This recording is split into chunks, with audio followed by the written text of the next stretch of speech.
Hello everyone! So today we're gonna stir fry squid with broccoli and corn.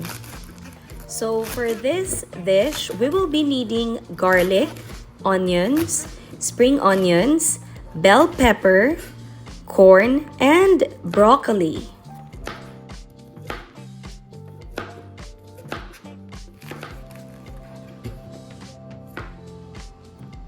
So let's start by heating the olive oil in the pan. Then add the garlic, spring onions, and onions.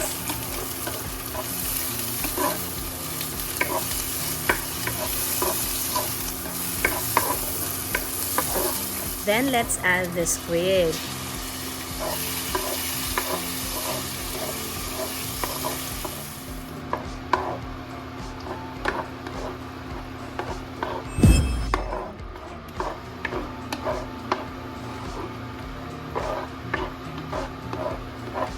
Now let's put the soy sauce and oyster sauce.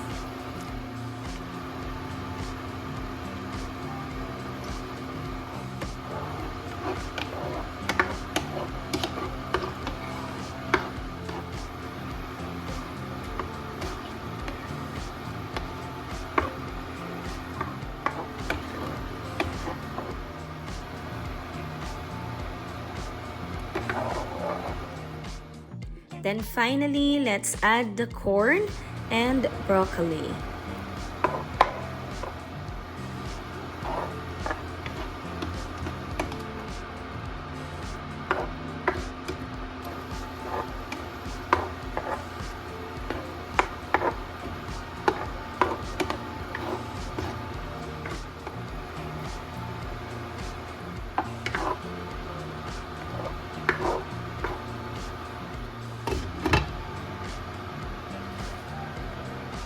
And that's it. We now have the stir-fried squid with broccoli and corn.